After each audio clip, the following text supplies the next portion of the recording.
Saudara-saudara yang terkasih dalam nama Tuhan Yesus Kristus, selamat pagi. Mari kita beribadah sejenak. Marilah kita menyanyi dari buku Ende HKBP nomor 281 ayat 1.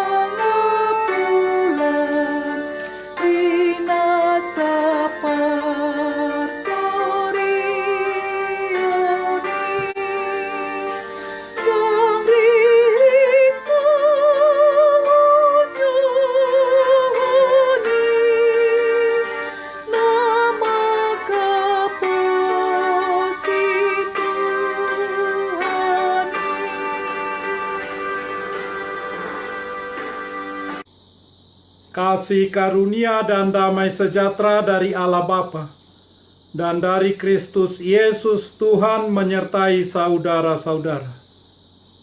Amin. Saudara-saudara, renungan harian Jumat 27 November 2020 dari kitab Yesaya pasal 26 ayat 8 mengatakan, "Ya Tuhan, kami juga menanti-nantikan saatnya Engkau menjalankan penghakiman. Kesukaan kami ialah menyebut namamu dan mengingat Engkau."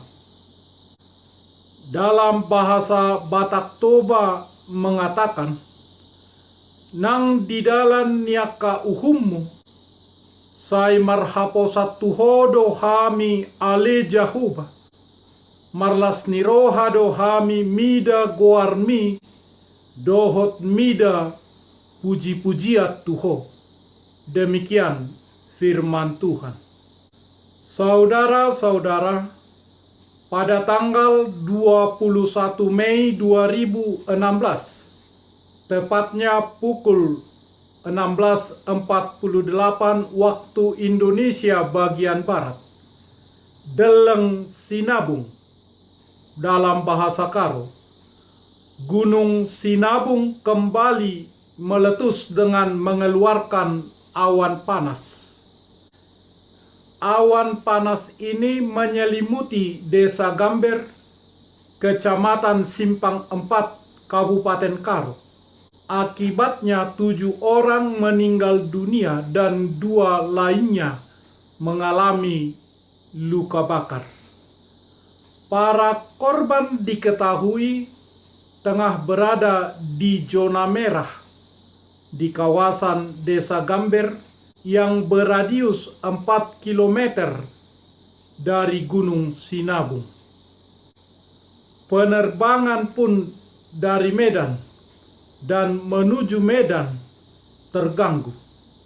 Banyak orang melewatkan acara penting, melewatkan bisnis, sehingga kehilangan uang dan tidak ada yang tahu kapan akan berakhir. Ketika rencana kita berantakan, dia tidak terjadwal seperti yang kita inginkan. Bagaimana kita menyelesaikan rasa frustrasi yang tengah kita hadapi? Nabi Yesaya melihat bahwa ketika Tuhan memberikan perintah-perintahnya kepada umat Israel, mereka sering menanggapinya dengan pemberontakan. Mereka menganggap panggilan Tuhan untuk melakukan yang benar sesuai firman-Nya sebagai beban yang terlalu berat. Mereka berpaling kepada dewa-dewa lain yang menurut mereka lebih menghibur dan lebih menjanjikan. Sirus, Raja Persia, membebaskan orang-orang Yahudi umat Israel dari Babilonia pada tahun 538 sebelum Masehi. Pada tahun pertama pemerintahannya, Ezra merekam rilisnya. Pada tahun pertama Raja Kores, Raja negeri Persia, Tuhan menggerakkan hati Kores, Raja Persia itu untuk menggenapkan firman Tuhan yang diucapkan oleh Yeremia, sehingga disiarkan di seluruh kerajaan Kores secara lisan dan tulisan pengumuman ini. Beginilah perintah Kores Raja Persia. Segala kerajaan di bumi telah dikaruniakan kepadaku oleh Tuhan, Allah semesta langit. Ia menugaskan aku untuk mendirikan rumah baginya di Yerusalem yang terletak di Yehuda. Siapa di antara kamu termasuk umatnya, Allah menyertainya. Biarlah ia berangkat pulang ke Yerusalem yang terletak di Yehuda dan mendirikan rumah Tuhan, Allah Israel, yakni Allah yang diam di Yerusalem, dan setiap orang yang tinggal dimanapun ia ada sebagai pendatang, harus disokong oleh penduduk setempat dengan perak dan emas, harta benda dan ternak, di samping persembahan sukarela bagi rumah Allah yang ada di Yerusalem. Maka berkemaslah kepala-kepala kaum keluarga orang Yehuda dan orang Benyamin, serta para imam dan orang-orang Lewi, yakni setiap orang yang hatinya digerakkan Allah untuk berangkat pulang dan mendirikan rumah Tuhan yang ada di Yerusalem. Ezra pasal 1 ayat 1 sampai ayat 11. Kejadian ini sudah diberitakan oleh Nabi Yesaya jauh-jauh sebelumnya. Beginilah firman Tuhan penebusmu yang membentuk engkau sejak dari kandungan. Akulah Tuhan yang menjadikan segala sesuatu, yang seorang diri membentangkan langit, yang menghamparkan bumi. Siapakah yang mendampingi aku?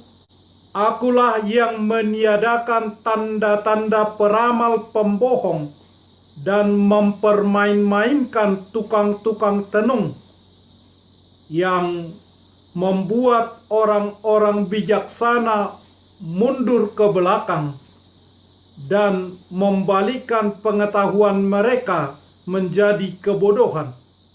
Akulah yang menguatkan perkataan hamba-hambaku dan melaksanakan keputusan-keputusan yang diberitakan utusan-utusanku, yang berkata tentang Yerusalem, baiklah ia didiami, dan tentang kota-kota Yehuda, baiklah ia dibangun. Aku mau mendirikan kembali reruntuhannya. Akulah yang berkata kepada tubir lautan, jadilah kering. Aku mau mengeringkan sungai-sungaimu. Akulah yang berkata tentang Kores, dia gembalaku. Segala kehendakku akan digenapinya, dengan mengatakan tentang Yerusalem, baiklah ia dibangun, dan tentang bait suci, baiklah diletakkan dasarnya. Yesaya pasal 44 ayat 24 sampai ayat 28. Renungan harian ini berbicara tentang umat Israel yang tidak melakukan kehendak Tuhan. Mereka mengejar apa yang dia sebut penguasa lain atau Baal. Mereka terlibat dalam segala jenis ketidakadilan, termasuk penindasan terhadap orang miskin, penyerobotan tanah, perang yang tidak adil, dan bahkan pengorbanan anak-anak kepada iblis dewa Molok. Maka mereka merasakan hukuman dari tangan Tuhan dengan berkata, seperti perempuan yang mengandung yang sudah dekat waktunya untuk melahirkan, menggeliat sakit, mengerang karena sakit beranak. Demikianlah tadinya keadaan kami di hadapan-Mu, ya Tuhan. Kami mengandung, kami menggeliat sakit, tetapi seakan-akan kami melahirkan angin. Kami tidak dapat mengadakan keselamatan di bumi, dan tiada lahir penduduk dunia. Ya Tuhan, orang-orang-Mu yang mati akan hidup pula, mayat-mayat mereka akan bangkit pula. Hai orang-orang yang sudah dikubur di dalam tanah, bangkitlah dan bersorak-sorai. Sebab embun Tuhan ialah embun terang, dan bumi akan melahirkan arwah kembali. Mari bangsaku, masuklah ke dalam kamarmu, tutuplah pintumu sesudah engkau masuk, bersembunyilah barang sesaat lamanya, sampai amarah itu berlalu. Sebab sesungguhnya Tuhan mau keluar dari tempatnya untuk menghukum penduduk bumi karena kesalahannya. Dan bumi tidak lagi menyembunyikan darah yang tertumpah di atasnya, tidak lagi menutupi orang-orang yang mati terbunuh di sana. Yesaya pasal 26 ayat 17 sampai ayat 21. Semua perbuatan yang mereka lakukan dengan menyembah dewa-dewa palsu hanya menambah rasa kesakitan, tidak pernah untuk mendapatkan hasil yang baik. Lantas, apa yang mereka dapatkan?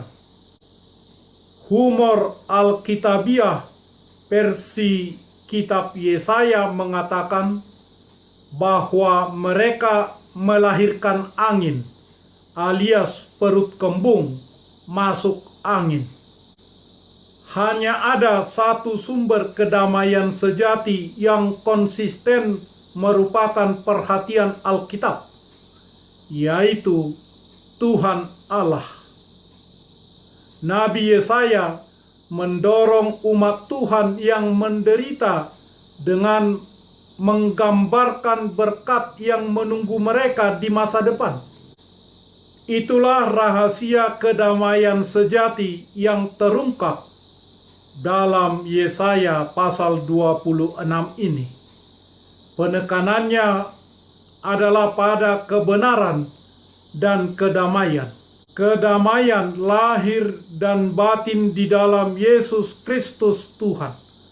Kedatangannya yang kedua kali adalah kedamaian total tanpa perang, tidak ada kejahatan, dan tidak ada kekerasan dalam bentuk apapun. Tuhan berjanji untuk menjaga kita dalam kedamaian yang sempurna jika kita menjaga pikiran kita dan tetap fokus padanya dan terus mempercayainya. Ya Tuhan, kami juga menanti-nantikan saatnya engkau menjalankan penghakiman. Keselamatan adalah penyediaan total oleh Tuhan untuk kebutuhan kita, umat yang percaya kepadanya. Percayalah, jangan sampai Anda melahirkan angin alias masuk angin versi Yesaya. Amin. Marilah kita berdoa. Ya Tuhan Allah, Bapa kami di dalam Yesus Kristus, Tuhan dari orang yang hidup dan yang mati. Hidup atau mati kami adalah milik Tuhan. Walaupun kami sedang berjalan di bawah lembah kekelaman, kami tidak gentar, karena Engkau menyertai kami. Engkaulah Tuhan yang menyelamatkan kami. Kini kami datang memohon kepadamu. Kami menyerahkan roh dan tubuh kami, karena hidup ataupun mati Engkaulah yang empunya kami. Tuntun dan tolonglah kami dengan pengorbanan-Mu, supaya kami memperoleh hidup yang kekal di dalam Yesus Kristus Tuhan kami. Amin. Marilah kita menyanyi buku nyanyian HKBP dari nomor 281 ayat 1. Yang telah beriman pada Allah, berbahagia hidupnya, akan mendapat penghiburan dalam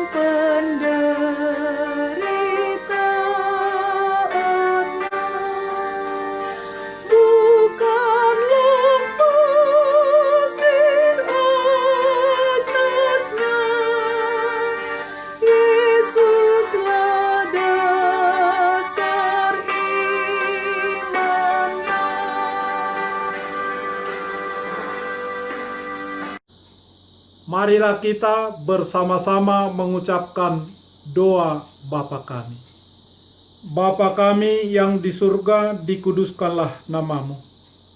Datanglah kerajaan-Mu, jadilah kehendak-Mu di bumi seperti di surga. Berikanlah kami pada hari ini makanan kami yang secukupnya, dan ampunilah kami akan kesalahan kami, seperti kami juga telah mengampuni orang yang bersalah kepada kami. Dan janganlah membawa kami ke dalam pencobaan, tetapi lepaskanlah kami daripada yang jahat. Karena Engkau punya kerajaan, dan kekuasaan, dan kemuliaan sampai selama-lamanya. Amin. Anugerah Tuhan Yesus Kristus, kasih setia Allah Bapa, dan persekutuan Roh Kudus menyertai saudara-saudara. Amin.